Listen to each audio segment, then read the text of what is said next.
Hello, hello, hello. Welcome to the Founder Hour podcast. This is your co-host, Posh. We've got a new episode for you today, and we're excited that you made it here.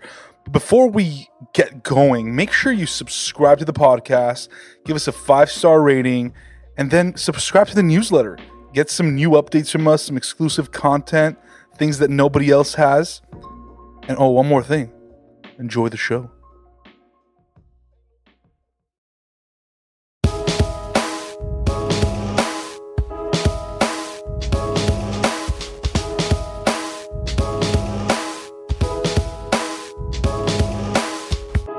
What's up, everybody? Welcome to the Founder Hour podcast. I'm your co-host, Posh. I'm Pat. And we're here today with Catherine McCord, the founder of Weelicious, and several other projects that we're going to talk about throughout today's episode, including several cookbooks that you've written and several other like film, TV, media projects that you've been involved with. So thank you so much for being here with us today. Thanks for having me.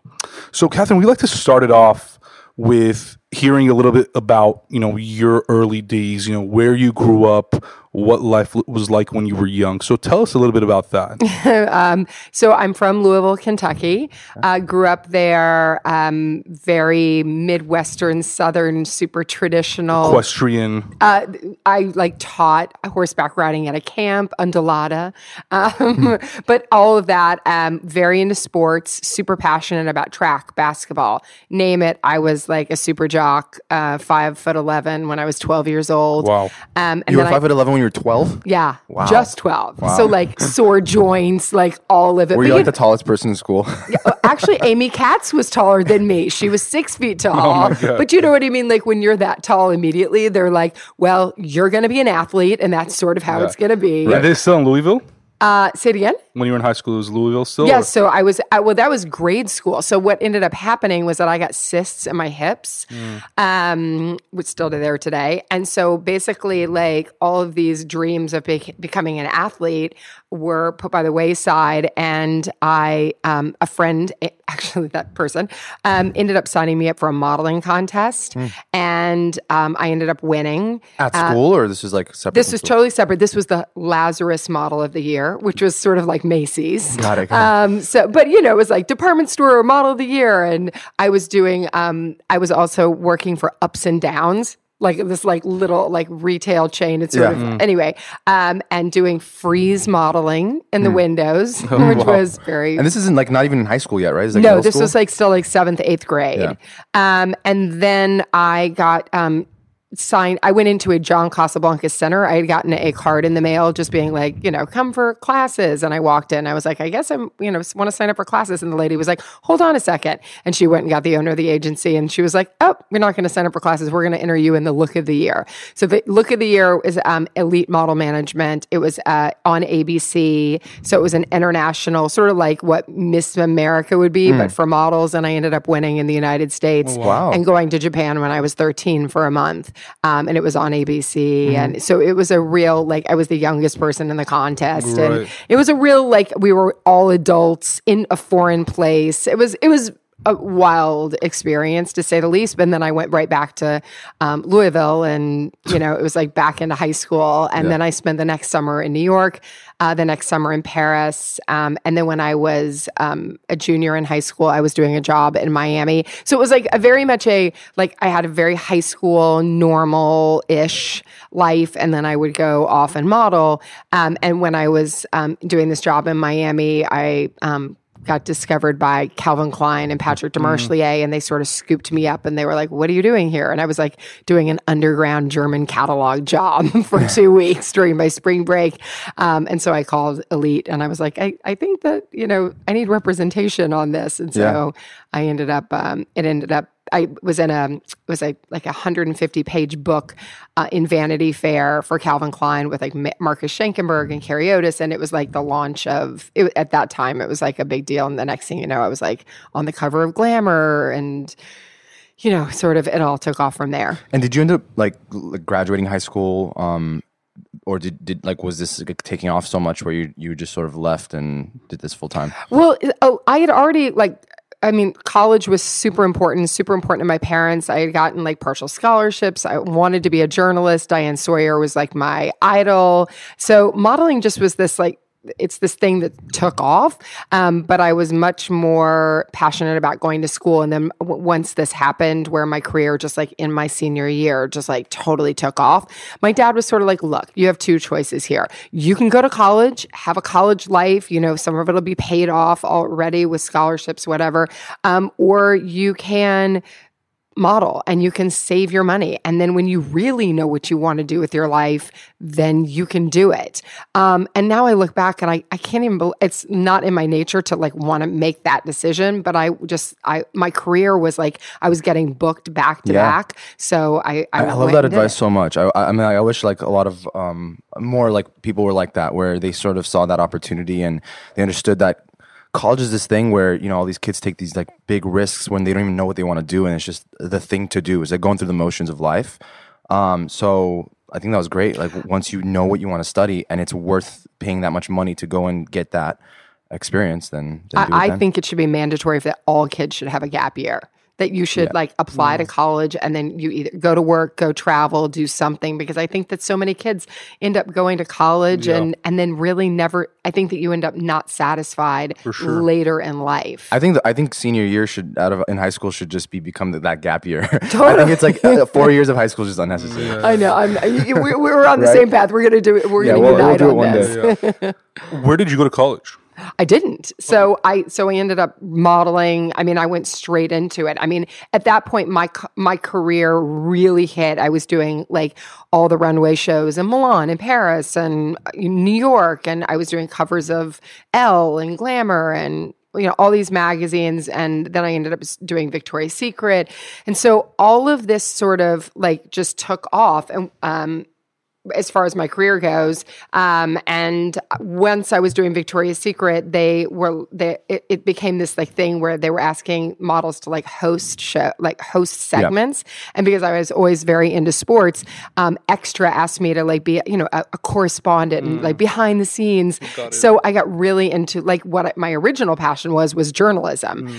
So I ended up doing a bunch of things for Extra. And then I got an agent in LA who put me up for this show called The Big Moment on ABC, and I came out to LA to do the show, and that's where. So then my career pivoted much more into like hosting. I hosted a show called Loveline with Adam Carolla. Yeah, we had Dr. Drew on the show not too long ago. Oh, you really? Yeah. Oh, I Dr. love Drew. He's the best. Drew's the best. He's the best. He's the best. So we did, a few hundred, episodes of that. And so then I, it was like into hosting, then I got into acting. And then back to your question about, college, I ended up, my grandparents were very into farming all of my life, growing their own food. It was like, so I started collecting cookbooks when I was 9. When I was modeling, I was fascinated because I was traveling the world and seeing different cuisines and the way people ate. And I ended up going to culinary school. Wow. So and how old were you when you went to culinary school? 20-something, 24, 25. Yeah, so I mean, it would have been like right around the time you would finish college. Yeah, exactly. Yeah. Totally. I mean, a little bit later because by that point I had already had like 2 careers. Right. And so I was like hosting and sort of acting during the day with a little bit of modeling, and I would go to culinary school at night for a year and a half. How was that experience? I mean, it was magical. I would take it back to the point that I was going to see the Institute of Culinary Education in New York on 9/11, and I, saw the second tower get hit. Was living downtown. It was like this very pivotal point in my life where I realized, like, if I didn't move on with my life and do what my heart wanted to do, I would miss the opportunity. And so that was sort of the catalyst for me going to culinary school. I had a lot of friends who were chefs, and they were all like, just get a job in a restaurant. Like, why would you spend all the money to go to culinary school? But for me, I love culinary history. I just wanted, like, I think going to culinary school and learning about, like, having a spice day and a chocolate day where you're learning about, like, the history of chocolates. Like a deep dive into like one thing. Totally. So, but culinary school for me was just because I didn't go to college, and I think I also missed that socialization. So I ended up getting to, immerse myself with 15 people who all had a very, similar passion. Going back to like high school, and you sort of have this double life where you're like a normal high school student and you're modeling on the side. Did that sort of force you to grow up a lot quicker than you might have if you weren't doing modeling on the side and you were again just high school with your friends and college next? Like what kind of effect did it have on your personal life? It was very hard. I mean, I remember like I did it all by myself. I went everywhere by myself for a long time. Like I think I faked it till I made it with my parents. I was like, no, I'm good. I'm so secure. I got this. And I ended up when I was like 18, almost 19, I like had a borderline breakdown, and my mother then had to come with me because you have to remember you're like literally like in Egypt for 2 days, then you're in Paris for 2 days, back to New York, like traveling like all the time. And it was really lonely. I mean, you think that it's like super glamorous, and there are definitely moments of that, but it also really can, depending on who you are, eat at your soul. And like, I mean, I'm so lucky because my parents are like incredible. Mm-hmm. They made me save all my money. They made me like really stay on the straight and narrow. I didn't do drugs. I didn't drink. But having said that, there was a lot of like swirling around me that was, because it all started so young. Yeah. But I mean, I will say I'm good at navigating the world and geography and learning cities really quick. So I guess that would be like one of the, the pluses of it. Yeah. You can find your way wherever you want. Yeah. But I mean, I was definitely like, I think that it was definitely challenging. I think socialization, that the college experience from that part, I think that's like really what college is. I think that's what's keeping college still. Otherwise, like more people wouldn't go to college and choose to learn somewhere else. Yeah, because everyone wants that college experience. Yeah. Did you guys go to college? Yeah, we did. Yeah, we met in college. Oh, really? Yeah, we went to USC. Oh my God, that's amazing. God, USC like throws some great graduates. So many people I know and like anyway. Well, a lot of people in LA especially, I mean, like in the film or legal or like business world, it's just like all USC. It's amazing. In LA, yeah, for sure. It's amazing. For sure. When you were going to culinary school, you said you were going just at night, right? Yeah, I went at night. So what were you doing during the day? Modeling and acting and like working, I mean, at that point, like I was still, I mean, there was a demand. Like, it's hard when you're like, someone's like, we're going to pay you X, Y, and Z to work today. You're sort of like, okay. So I would literally like 9 to 5 work and then be in my like chef's whites by 5:30 until like 11:30. Wow. Yeah, it was really wild. Did you have any idea of what was going to come after that? Like, or you're just like, this is something I've wanted to do and to get this culinary arts, degree, and we'll see what happens after. Yeah, I mean, so when you look back, I mean, this is a bunch of years ago. So at that point, there was either you worked in a restaurant, not very open to women at that point. There were a bunch of women that were just breaking through. It's like early 2000s. Yes, exactly. 9/11. It was months after 9/11. Or you wrote cookbooks, and that's what you did. This whole like even blogging like really didn't exist at that point. So it was like, you were a chef. So I ended up working at like Demarchelier in New York and Joe's in LA and Patina and Esca, and I worked in a bunch of restaurants, but I was always like one or two, possibly one or two women. That was it. So it was definitely like I had no idea what I wanted to do. I just knew I wanted to cook. I wanted to cook. I wanted to learn. I wanted to be like immersed with it because, I mean, I had always like going to the Hollywood Farmers Market. That's like what I've done for years and years. Is the second that I moved to LA, and even in New York, I went to the the Union Square Farmers Market to buy my food. So that to me, like fresh food, that's what I knew. That I just loved how food was grown and produced. And I definitely want to talk about, kind of get into what happens next. But I know we're jumping around a lot here, but kind of going back again, because you did, since high school up until that point, you were modeling, you were acting, you were doing all these things. Talk to us a little bit about like, the things that maybe people don't know about that sort of lifestyle, right? Like the behind the scenes, I'm sure as glamorous as it was, and it might look to a lot of people, there were a lot of pressures in the in the background and that kind of stuff. So tell us a little bit about your personal experience going through that, and what's something that I guess people may not know that is important to know about that. Yeah, I mean, I think for modeling, it's changed so much. So like I admire the girls that are getting to do it today. Like for me, I was growing up I was on the very tail end of the true supermodel era, where it was just like, it was models on the cover of magazines. It wasn't actresses. Right. We weren't groomed for it. You just sort of landed in New York City, and it was like, okay, go to West 58th Street. And of course I would show up at like 200 East 58th Street and be like, what? Wait a minute, there's two sides? I mean, we were like on castings. I mean, and we'd have to go to like 14 castings a day. I was like 16, 17 years old by myself in New York City, and it was like hoofing it. I mean, I lived with 8 models and in a model's apartment, and many of them were, at times like loco for me, who was like right off the boat from Kentucky. Yeah. They were always older than me. I would have like a box of pasta, a bag of bagels, and tomato sauce, and have to let it last for a week. It was like, there's always there's the 100 models that are super success, but there's the tens of thousands who never make it. Right. Kind of like acting, right? Like totally or musicians. 100%. Yeah. It's like so much of it is luck and timing. I mean, for me, like I always it was really challenging for me because I hated like having this mask of what was on the outside. I always wanted like to be able to talk and have my personality. And I do think that that's one thing that benefited me at the end, because I wanted it always to be fun. Right. But it was grueling at times. I mean, the travel was grueling, like runway shows, like you're flying your clothes off, one after another, because you're doing all these changes, and, you're having to find somewhere to live sometimes. So it was a very different time then. This is like very pre-Me Too. And it's one of those things, right? Like I can assume that you don't really know what's coming in the next few years. Like you said, it's a lot of luck and timing. So just because you have something really well going for yourself right now, like what's going to happen next year or the next year and the next year. So throughout that time, I know you were doing other things, but like, did you ever think about like doing anything else? Like anything,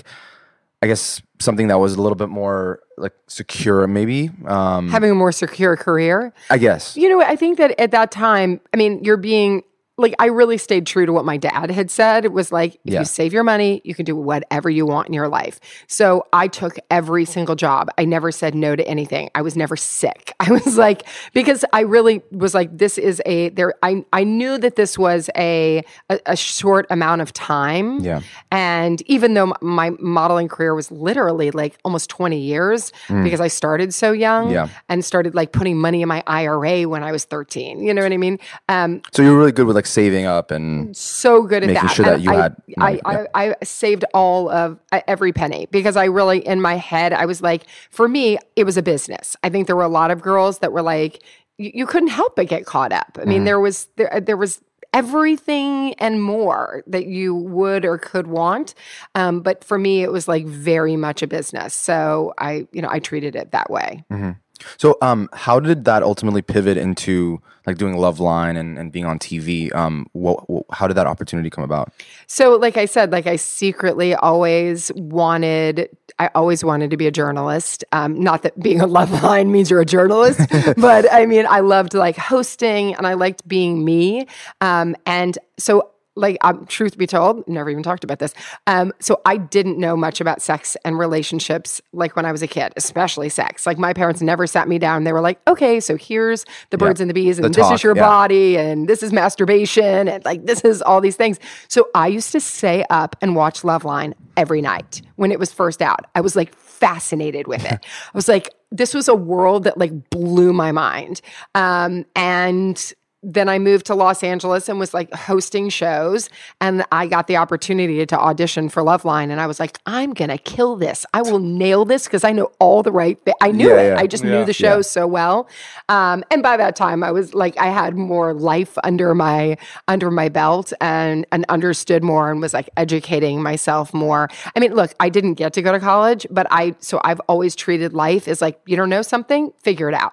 So I will read, study, memorize, live it, like any of that. And so like with Loveline or any of the other shows that I've hosted, I'm just like one of those people, I'm just like really well studied in it. So Loveline, I think you learn more that way, because you're choosing what you're studying. You're not just throwing a bunch of stuff in across 10, 20 different subject and like here learn at the same time. You're like focused on something, and it interests you. Exactly. Like I think, especially today, so different. Like everything that you guys are doing on Founder Hour, you once you learn something and you're passionate about it and you love it, you can turn it into whatever you want. You are the raison d'etre. You are the catalyst for the success of what you want. What you're trying to manifest. Right. So where does it all end up? I mean, like you have this journalism thing going, you've got the modeling thing going, you've got the culinary degree. I mean, what happens next? So I ended up graduating culinary school, working in restaurants, catering companies, living between New York and LA for different reasons. And I got pregnant, and I was like, it definitely slowed me down. Because I'm so used to like go. And around how old were you at the time? Just for context. I had Kenya when I was 34. Kenya is your first child. Kenya's my first child. And 33? 33. I can't even think, but let's go with 33. Yeah. Yes, if I can do the math. I was 33. And so I had like careers under me. And because I'd always shopped at the Hollywood Farmers Market, and that's where we had gotten our food. And like, I knew when I had him, like, A, I love cooking. B, it was now like fun. Like I had someone else to cook for besides me and my husband. And so I started making homemade baby food every day, going to the farmer's market, like really interested in it, and started taking pictures of it. And a friend helped me set up. I was like, I think I want to start a blog. There were a few people that had blogs, food blogs, not tons by any means. And so I started this little blog called Weelicious. I took these horrible pictures with my like little Nikon camera. Mm-hmm. I mean, and like someone later was like, it kind of looked like poop more than it looked like baby food. There was no like plating. There was just like, it was horrible. But having said that, I was writing these blog posts and sharing it every single day. Facebook was around. So I was like, Facebook. It was probably just taken off Facebook, right? It was like what, 2007, 2008? Yeah. So Facebook, 2007, exactly. So Facebook groups were, like there were mommy groups. And really at this time, just to your point, that like groups were just starting. So moms for the first time had no community. Most women like don't live where their families are. Like, so for me, I'm like, I have no family. I have my computer and I have this brand new baby that I don't know what the heck to do with. I've been such a career person all my life.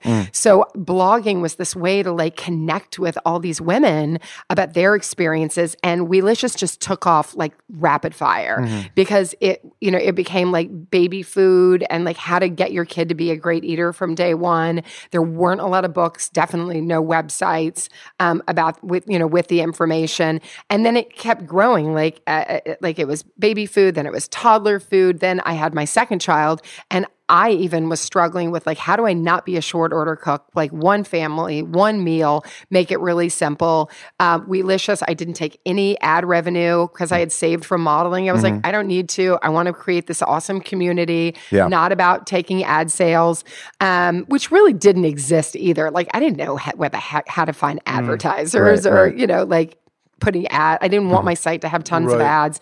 And then I wanted to write a cookbook. I always wanted to write a cookbook. And so I started writing a treatment, which I only had one friend who had a treatment. And I asked if I could look at her treatment. And I spent a year writing a 100-page treatment. I ended up getting a PR agency. So my dad was like, look, you've got two choices here. Because it was at a crossroads where I was like, your dad with the two choices always, right? Always. My dad is such a businessman. I have two choices again. I got to talk to you. Always. No, he loves these. He loves these calls because he's like always got like there's always. Right, so you got two choices here. Life or death. So, make it happen. I mean, we'll see how that ends. Like next stage of my life.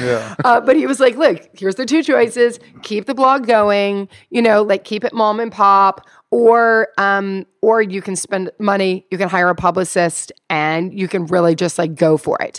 I got the publicist. I started like a real plan, and I became, it was quick and easy because there weren't a lot of people that were like doing family food. There were a lot of chefs and there were a lot of cookbook authors, but not family food. So I ended up being on like the Today Show and all of these different TV appearances, took my book out to all these different publishers.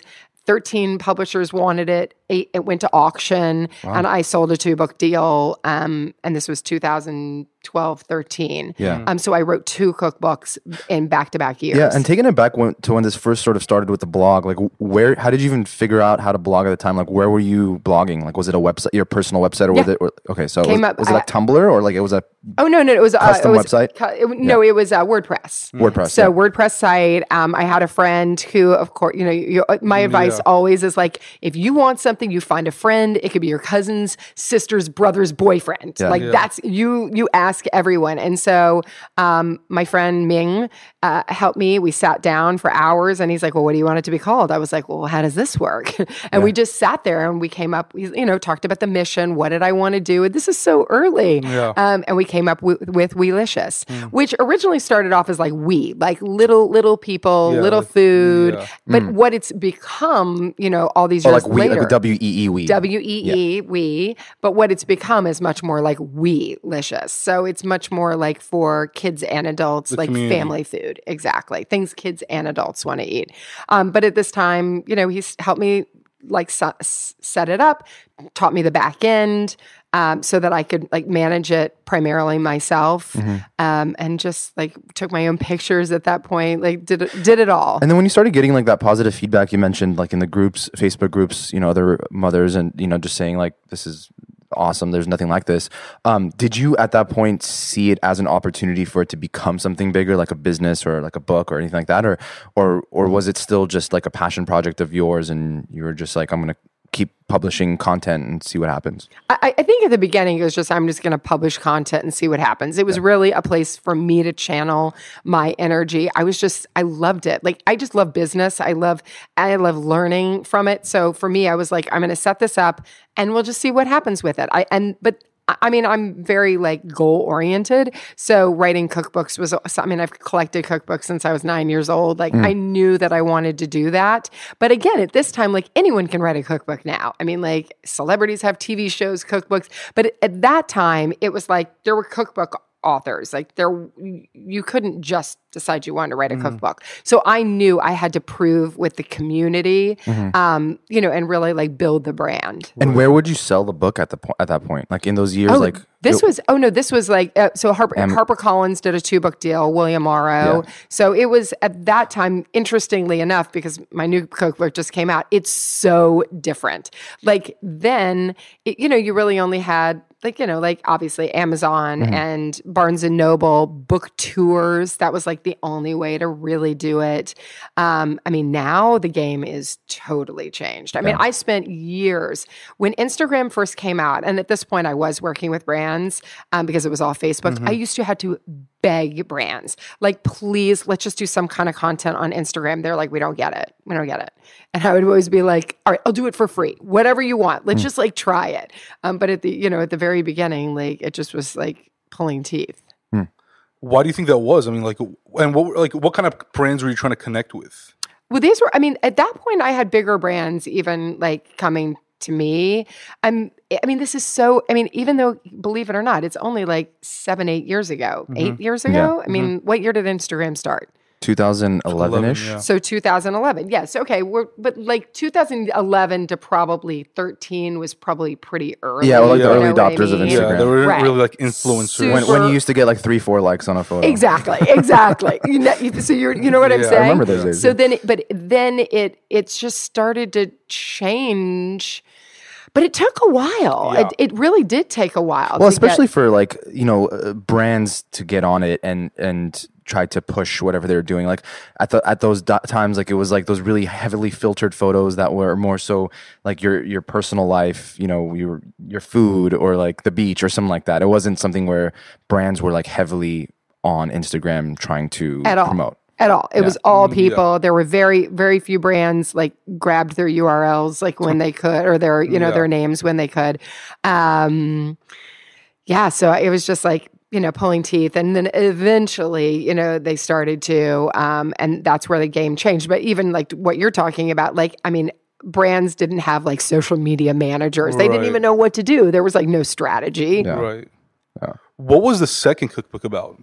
So first cookbook was Weelicious, One Family, One Meal. Yeah. The second was Weelicious Lunches. So Got it. lunches has always been like a big platform Right. of mine. I was like, say it's like the lost meal Yeah. of the day, you know, like breakfast and dinner, but lunch is like, oh God. And as a parent, like I love that you guys are single because here's what happens at night for most parents. You make dinner, you're exhausted, you're cleaning up, you have bed and bath and all this stuff. And then you're like, oh, I have to make lunch. Yeah. And like, it's like the biggest pain point for parents. Yeah. But also, like, in general, I think it is like a sort of a forgotten, because it's like in the middle of the day, and if you're like running around working, you just sort of forget about it, and by the time you know, it's like dinner time. Yeah, it's totally no. It's but here's the problem. Like for parents, when you're a parent, for every child, you are in charge of 21 meals plus snacks every week, 7 days a week, 52 weeks a year. So it like mealtime never goes away. You can forget your lunch. I can forget my lunch. You can't forget your kids' lunch. Yeah. Because then you're that parent. Yeah. What was the feedback you were getting from just the people that were buying this book and using it? I mean, like, I'm curious to hear like the stories of people that would actually put it to practice. It was amazing. I mean, like still to this day, like, I mean, my favorite is like, I get at least, you know, an email or two a week. The publisher wouldn't want to hear this, but people being like, the bind of my book is broken. I've used it so much. Yeah. So I think that the feedback, you know, I get kids that use it. My 20 favorite recipes are from the Weelicious cookbook, because Weelicious has always been about fast, fresh, and easy meals. They're really simple. They only take like, 15, 20 minutes tops. It's like about maximum flavor, few ingredients. Because most parents, like, unfortunately, like a lot of people like went to college, went right into the workforce. Right. And then that desperation of like, oh my God, I got to get pregnant. I have to have a baby. Right. And we've missed the whole like cooking Martha Stewart generation. Like we are the Whole Foods, fast casual, drive-through, Instacart, but once you have kids, like going out to eat, like is not fun anymore. I mean, it's just the game is different. So you have all these people that just never learned how to cook. So Weelicious becomes a big time solution for that. And again, One Potato, which is my other company, I mean, it's like the ultimate solution for most people. Which is what? So 3 years ago, I launched One Potato, and it came off of two different things. Blue Apron, HelloFresh had launched, really like focused on millennials, like singles, couples, getting meals, but like the kind of restaurant meals that, had big flavors and multi-component. But families were like, I love this idea, but like the food is not organic. Their family box was like 2 boxes. It wasn't it didn't work for people that had 1 kid or 3 kids.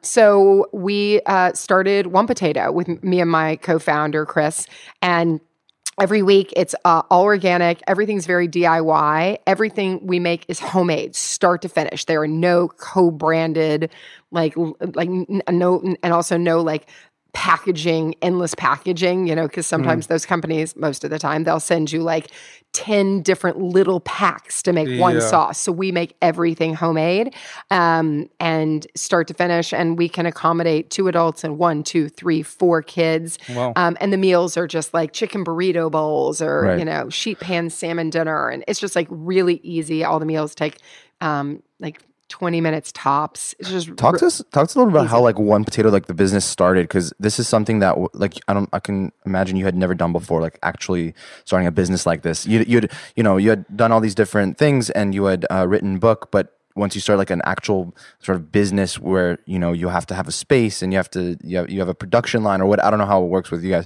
but how were those early days, and I guess what were some of the things that you can remember or that you learned? As much as I've learned about the other careers in my life, One Potato has been easily the hardest. I mean, I had never fundraised a day in my life.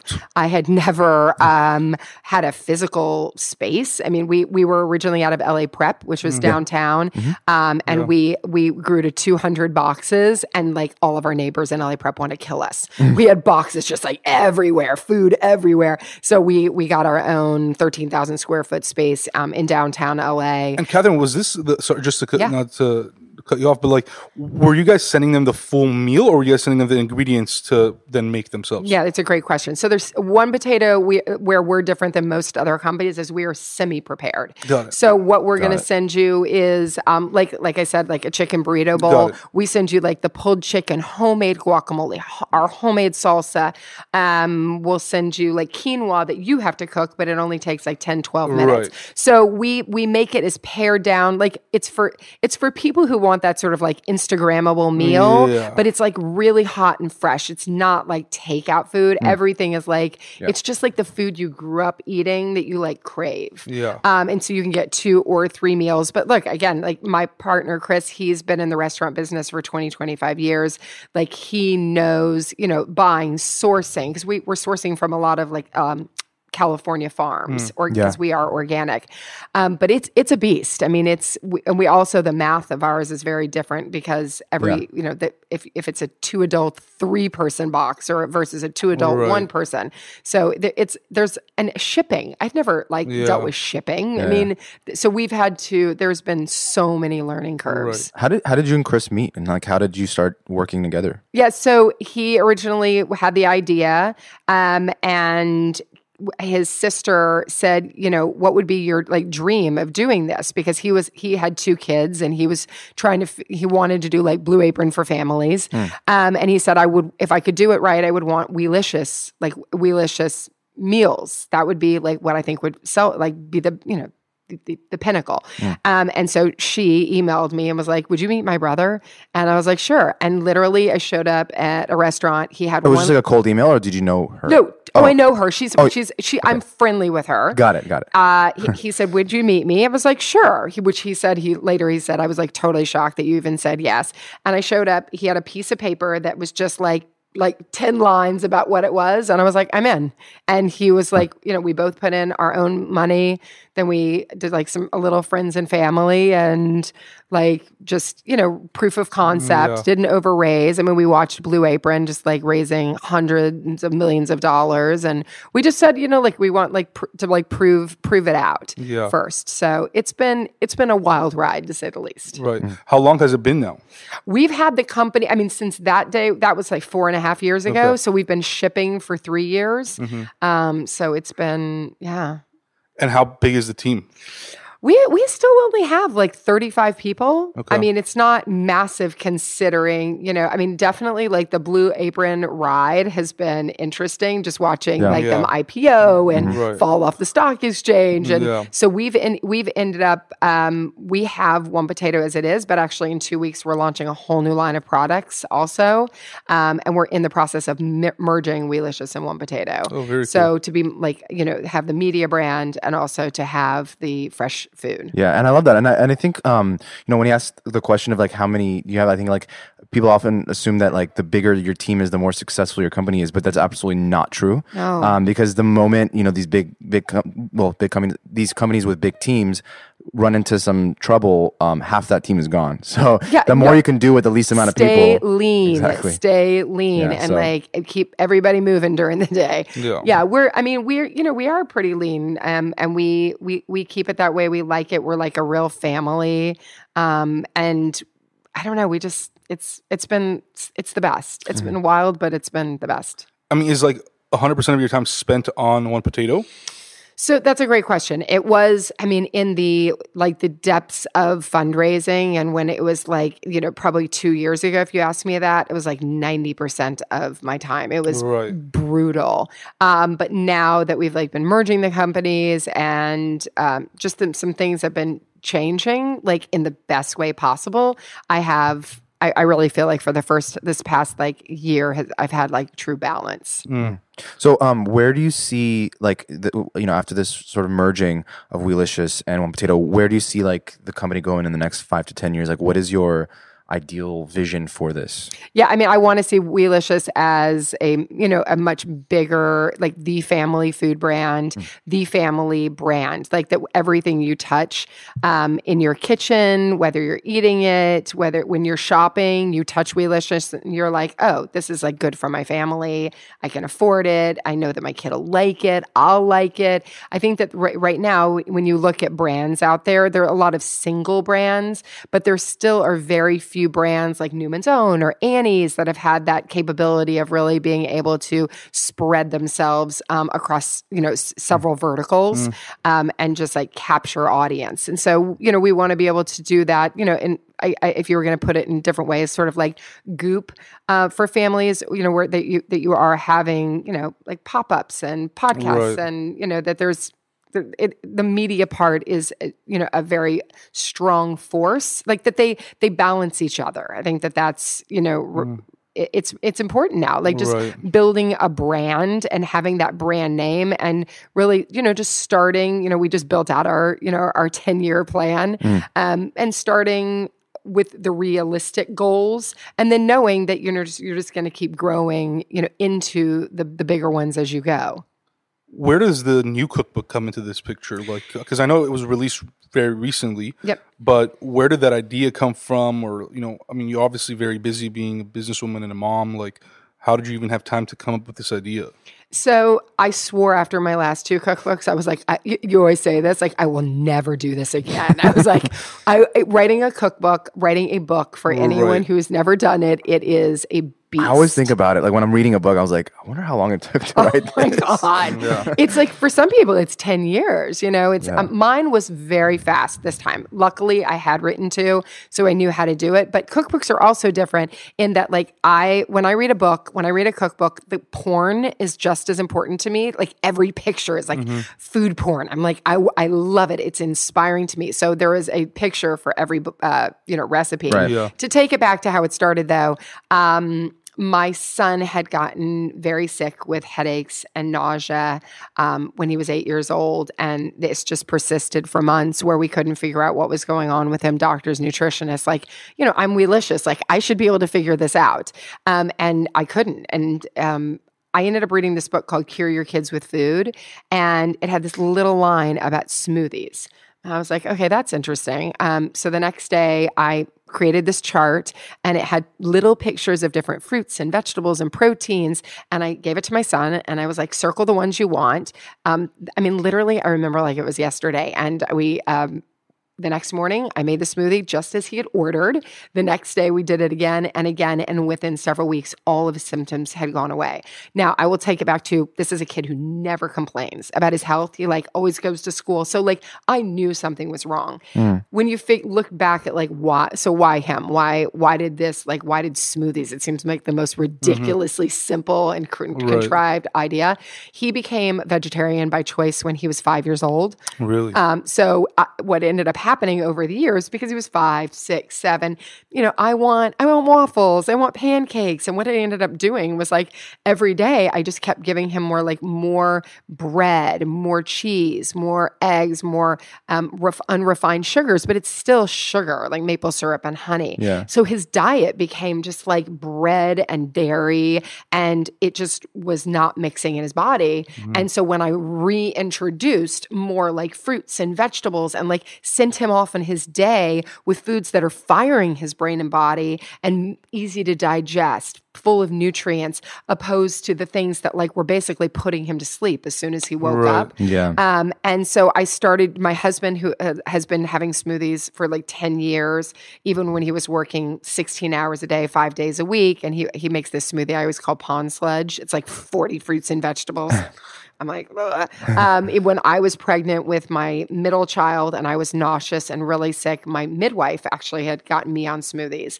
And I had never had a smoothie in my life up to that point. It just wasn't part of my, you know what I mean? This was like very LA. It's now it is, but like I think the past 8 years, this was like more like Jamba Juice existed, which is like all sherbet, right? Like in their smoothies. So I started that so we were having smoothies every day, the four of us. I ended up having my third child, baby Gemma.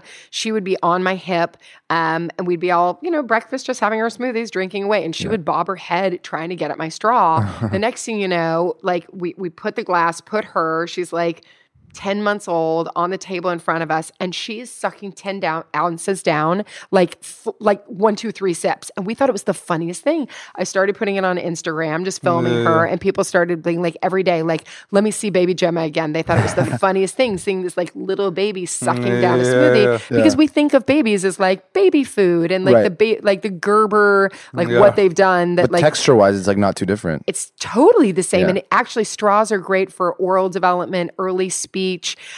So it just every day she started having a smoothie. This might be a stupid question. I just I don't know. It just hit me that I don't really know like the exact difference.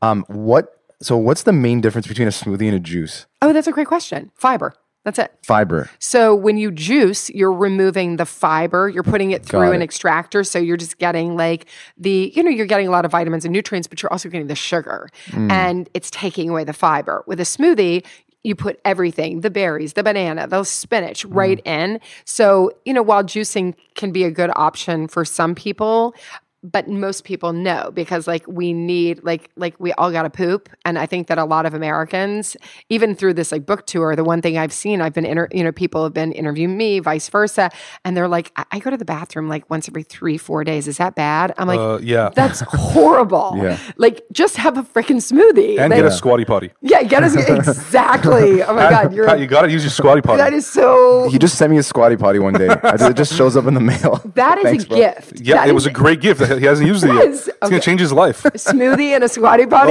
That's it. Yeah, it's game over. It's game over. So smoothies are mostly like blended, I'm assuming? So yeah, everything goes right in the blender. You can do collagen peptides, protein powder, bee pollen, hemp seeds. But like, these are things that we should be having. If everyone had a smoothie, and that's why we call it the 20-day smoothie project. If you had a smoothie for 28 days, I will guarantee there is going to be something in your body that you're going to notice some sort of change. And but is this a smoothie like a supplement to everything else you're eating during the day, or it's just a smoothie and that's it? So we just have a smoothie for breakfast, but like that's it. Nothing else the rest of the day. No. I mean, I'll have that for breakfast and then I'll have lunch. Got it. Oh, I see. For me, most days, like I could probably go to like 3:00 and like be full. So it's like a meal replacement.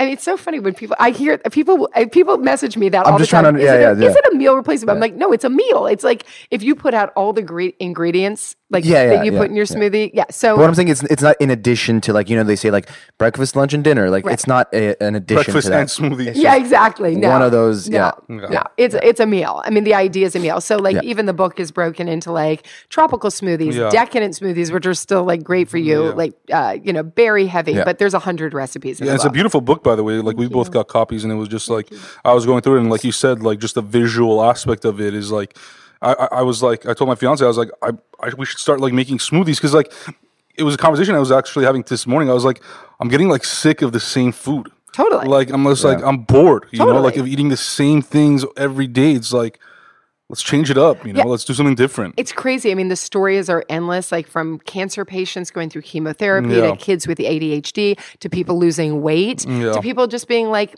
I mean, I think that all women over the age of 35 should have collagen peptides for hair, skin, nails, and joints. Like I think there are so many things that we are not getting from our bodies, and especially with illness and, I mean, we can go into, we can corona our faces off right now, but I'm just like, if you're eating real food, you're going to be going to the doctor less. You're going to feel better. You're going to be thinner. You're going to like all these things.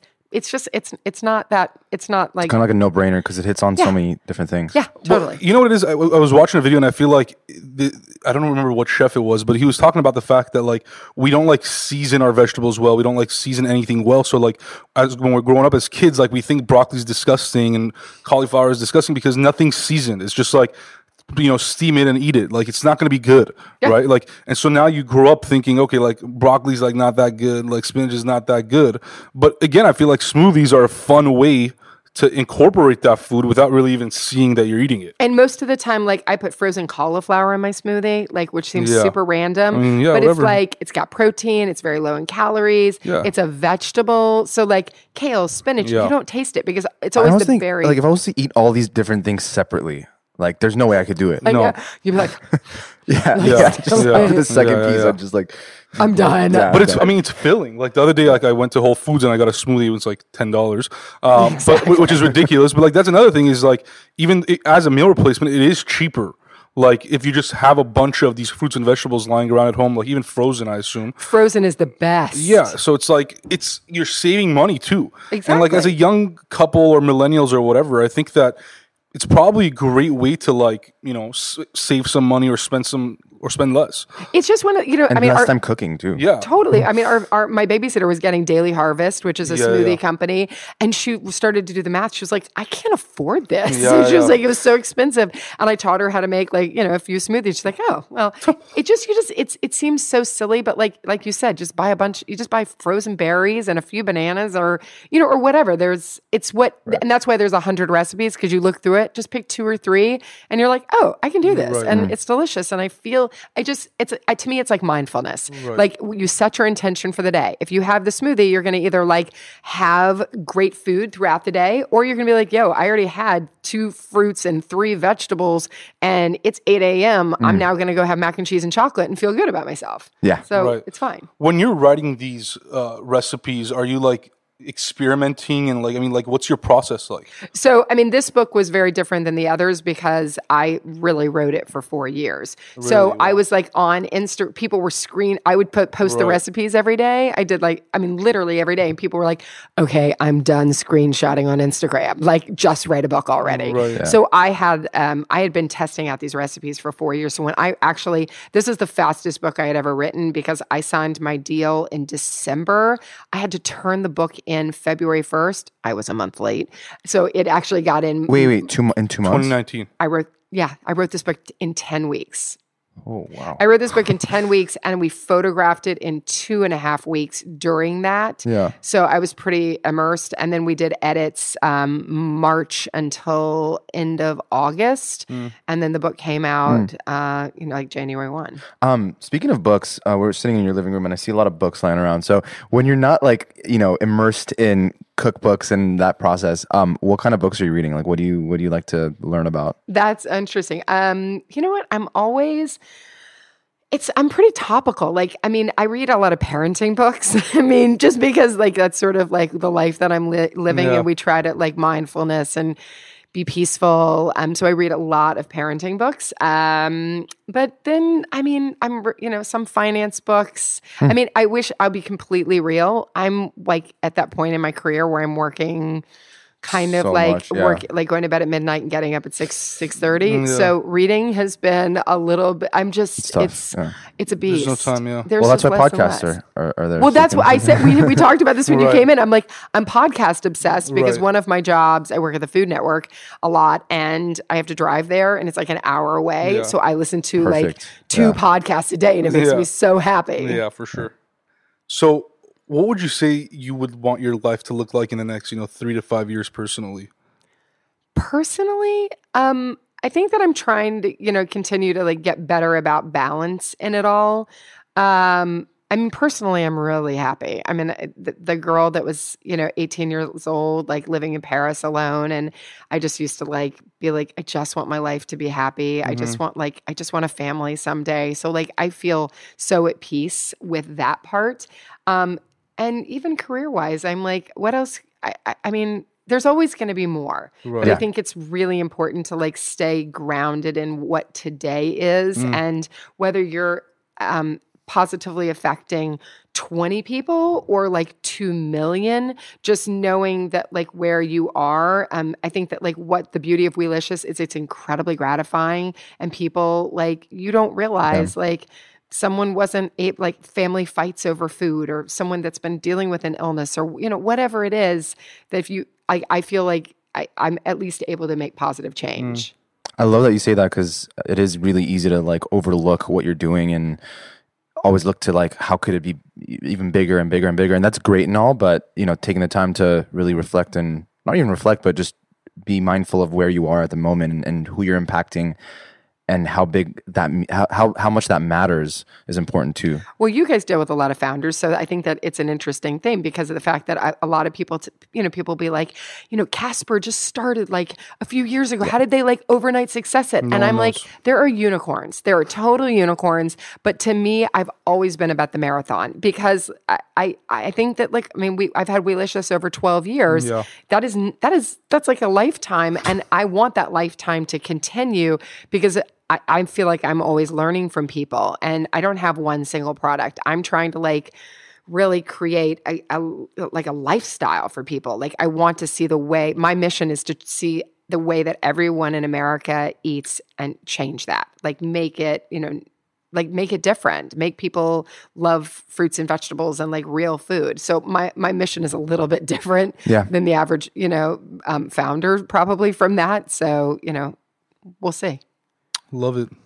Well, this has been awesome. Thank you so much for being on the show and sharing your amazing story. What you're working on is truly awesome. I can't wait to see, what happens next with both, your right. I don't know if you're going to write another cookbook at this point, but writing One Potato and everything else you have going on. So thank you so much. Thank you for letting me be here. Thank you, Catherine. Thank you.